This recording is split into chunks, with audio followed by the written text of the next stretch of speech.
Chapitre 29, Jean-Baptiste, partie 2. La tribune romaine titre « Le plus grand sur terre, le plus petit au ciel ».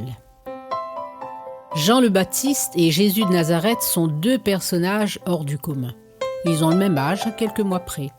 Ils sont de famille proche puisque la mère de Jean, Élisabeth, est une proche parente de Marie, mère de Jésus. Jean et Jésus sont des aînés.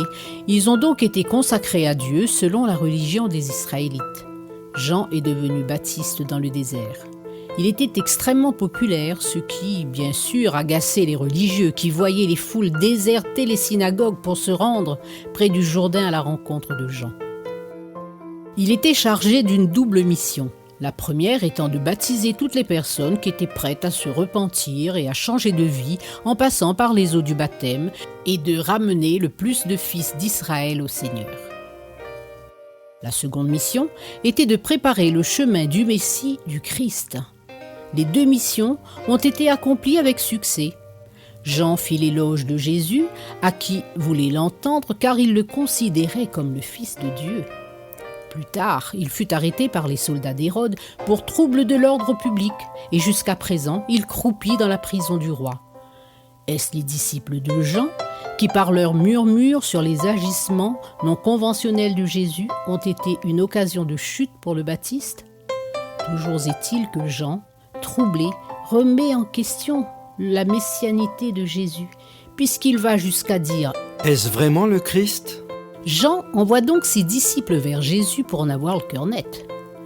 Celui-ci, après avoir entendu la requête des amis de Jean, les laisse le suivre pour qu'ils puissent voir et entendre tout ce qu'il faisait du matin jusqu'au soir.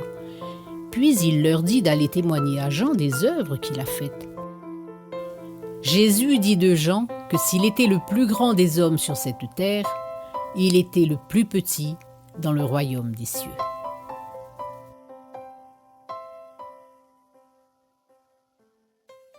Chapitre 29, Jean le Baptiste, partie 2.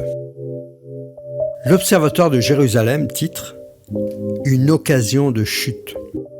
Bien avant son emprisonnement, lorsque Jean baptisait, ses disciples vinrent le trouver au sujet de Jésus qui baptisait également avec ses disciples. Jean a pu trouver les paroles justes et inspirées de Dieu pour leur parler de la sorte. Il se compare à l'ami de l'époux qui est dans une joie parfaite parce qu'il entend la voix de l'époux, la voix de Jésus.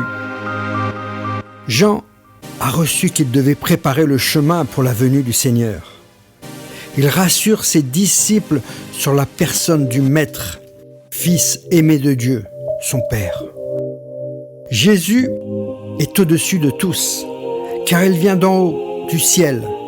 Il est saturé de l'Esprit sans mesure, car Dieu l'a envoyé, rempli de tous les pouvoirs. Il va jusqu'à dire « Celui qui ne croit pas au Fils n'aura pas la vie éternelle ».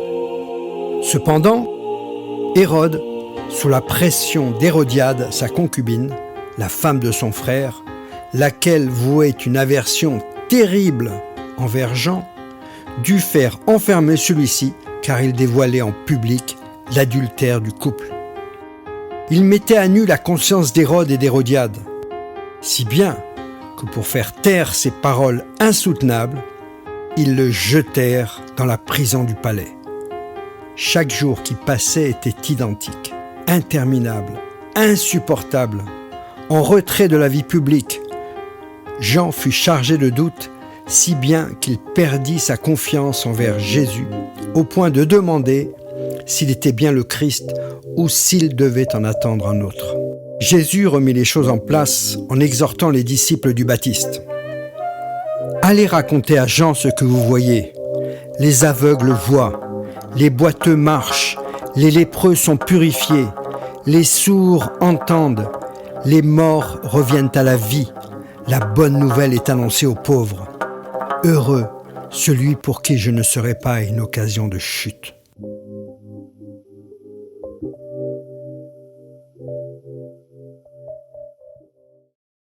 Chapitre 29, Jean le Baptiste, partie 2.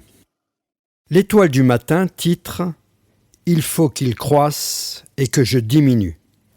Propos recueillis par Jean le Baptiste.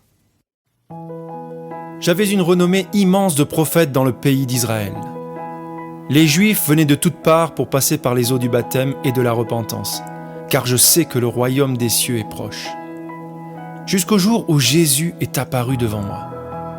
Mon cœur a tressailli, mes membres flagellés et mon esprit recevait des informations attestant ce que mes yeux voyaient. Le Seigneur était en face de moi, prêt à se faire baptiser. Celui qui était prophétisé depuis la création du monde et pour lequel moi, Jean, je préparais la venue, était là, aujourd'hui, devant mes yeux. J'ai tout de suite compris, à cet instant même, que ma mission était accomplie et que je passais le relais à plus grand que moi, à celui qui allait baptiser de feu et d'esprit. Ainsi, lorsque j'ai rencontré Jésus, j'ai pu dire « Il faut qu'il croisse et que je diminue ». J'étais heureux et dans une joie parfaite comme celui qui rencontre et entend la voix d'un ami fidèle. Puis Hérode m'a enfermé dans sa prison. Je n'avais plus beaucoup d'informations venant de l'extérieur. Mes disciples n'étaient pas autorisés à me visiter trop fréquemment, si bien que ma foi diminuait au fur et à mesure du temps impitoyable qui passait. C'est en prison que le doute a fait son chemin dans mon esprit. Je voulais savoir maintenant si Jésus était vraiment le Christ. Alors, lorsque mes disciples sont venus me rapporter ce que Jésus faisait chaque jour, au dehors, j'étais confus, pitoyable. J'avais perdu confiance, moi qui avais eu des paroles de connaissance extraordinaires et inspirées concernant Jésus. J'avais remis en question son autorité, sa divinité, sa gloire, sa grâce. Pourtant, Jésus ne m'a pas condamné, au contraire, il a pu dire que j'étais le plus grand de tous parmi les hommes, que j'étais l'Élie qui devait revenir. Il ne restait plus pour moi qu'à m'humilier et demander pardon afin de retrouver ma joie en celui qui de toute éternité était annoncé à redevenir l'ami de l'époux, le Seigneur Jésus-Christ.